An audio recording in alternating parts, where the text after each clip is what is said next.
ल हेर्नुहोस् साथीहरू, मैले अस्ति नै टिकटकमा राखेको प्वाट प्वाट प्वाट प्वाट प्वाट प्वाट गरेर राखेको फुल रोपेको फुलले त यसरी राम्रो फुलेर बसेछ। यसपालिको तिहारलाई त यसरी सयपत्री फुल त यसरी भयो है साथी हो। यसपालि चाहिँ त्यो के अरे मजाले ठिक्क फुलेको छ।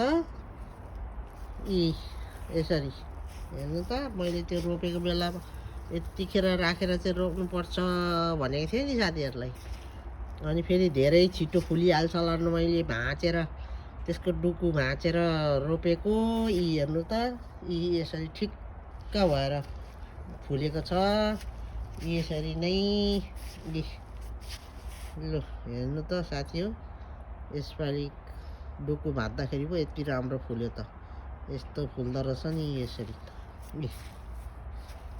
फुलेको छ है साथी हो। डुकु भाँचेको डुकु र त्यो भाँचेको पनि पोलीमा राखेर त्यसको जरा आएपछि मैले त्यसलाई पनि रोपेको छु। उता बारीपट्टि रोपेँ त्यसलाई चाहिँ होइन, त्यो पनि सँगै नै फुल्यो के साथी हो। अनि यो बिउ त धेरै नचाहिने रहेछ। त्यो बोट सप्रेको बोट भयो भने त्यसलाई पट पट पट भाँचेर रोप्यो भने जति फुल्दो रहेछ हौ साथी हो।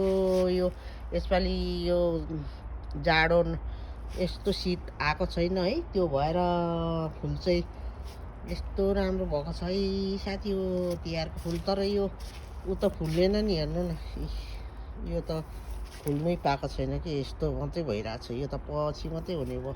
यिनीहरू चाहिँ फुलेर यस्तरी ठिक्क ठिक्कको भएको छ। अनि यो यिनीहरू चाहिँ अब यस्तो मात्रै छ, यसले चाहिँ हुँदैन होला।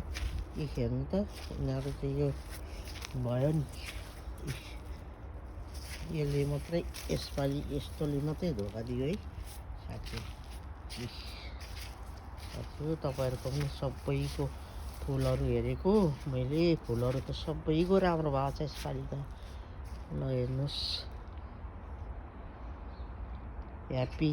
अब तिहार छिट्टै आउँदै गरेको तिहारको लागि पनि शुभकामना दिँदै नै मेरो फुलहरू साथीहरूलाई देखाउँदै आज चाहिँ मैले जाडो पनि आएको हो। अब त शीत पऱ्यो भने पनि टिपेर राखे पनि हुन्छ के, टिपेर राखे पनि हुन्छ, केही फरक पर्दैन। टिपेर भए पनि राख्नुपर्छ साथी हो। यस्तो राम्ररी फुलेछ नि, यस्तो कलर पनि राम्रो लागेछ कि साथी हो। मलाई हेर्नु न, यस्तो छ हेर्नु। अनि यो कलर पनि राम्रो लागेको, अनि यो कलर पनि छ हेर्नु, यो पनि राम्रो है। अनि यो यिनीहरू चाहिँ अलिकति भएन होइन साथी, यो चाहिँ नफुल्ने रहेछ कि अहिले। ठिकै छ, अब जस्तो जस्तो छ उस्तै ह्याप्पी तिहार भनेर सबैलाई शुभकामना गर्नु चाहेँ मैले। मेरो सयपत्रीलाई देखाउँदै ह्याप्पी तिहार।